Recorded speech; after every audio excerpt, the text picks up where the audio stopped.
दोस्तों, आज हम बात करते हैं पश्चिमी राजस्थान की सबसे लंबी नदी के बारे में, जो कि अपना जल अधिक वर्षा वाले क्षेत्र से कम वर्षा वाले क्षेत्र की ओर लेकर जाती है।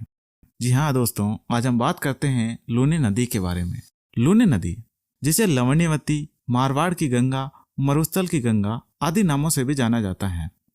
लूनी नदी का उद्गम अजमेर जिले के नाग पहाड़ से होता है। अपने उद्गम स्थल के पास यह नदी सागरमती नदी के नाम से जानी जाती है और पुष्कर में इस नदी को साकरी नदी के नाम से जानते हैं। पुष्कर से ही बहकर एक और नदी सरस्वती नदी गोविंदगढ़ के पास इस सागरमती नदी में आकर मिल जाती है और गोविंदगढ़ से आगे इस सागरमती नदी को ही लूनी नदी के नाम से जाना जाता है।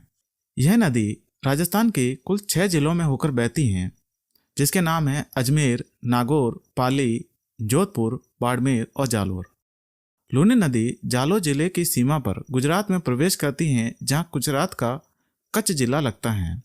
लूनी नदी कच्छ के रण में जाकर लुप्त हो जाती है। दोस्तों, जालोर में लूनी नदी के अपवाह क्षेत्र को रेल या नाडा कहते हैं। जालोर जिले में लूनी नदी छोटी धाराओं में विभक्त होकर दलदली क्षेत्र बनाती है। जालोर के सांचौर क्षेत्र में इस दलदली क्षेत्र को नहर कहते हैं।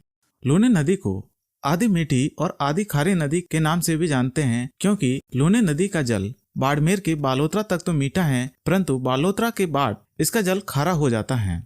अजमेर के नाग पहाड़ी पर अच्छी वर्षा होने पर बालोतरा में बाढ़ की स्थिति उत्पन्न हो जाती है। लूनी नदी के किनारे जोधपुर जिले में बिलाड़ा लूनी जंक्शन नामक कस्बा स्थित है। बाड़मेर जिले में समदड़ी, बालोतरा, तिलवाड़ा आदि नगर लूनी नदी पर ही स्थित है। इस नदी की कुल लंबाई 495 किलोमीटर है। राजस्थान में इसकी लंबाई मात्र 330 किलोमीटर ही है। दोस्तों, लूनी नदी की सहायक नदियों में सिर्फ जोजड़ी नदी ही ऐसी नदी है जो इसके उत्तर की ओर से आकर मिलती है। जोजड़ी नदी ही एकमात्र ऐसी नदी है जो इस नदी में दाईं ओर से आके मिलती है। शेष सारी नदियां इसमें बाईं ओर से आके मिलती हैं।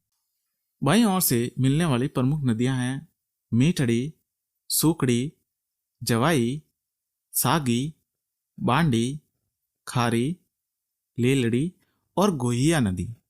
लूनी नदी का प्रवाह क्षेत्र गोडवाड़ कहलाता है। दोस्तों, लूनी नदी को कालिदास ने अंतः सलीला नदी कहा है।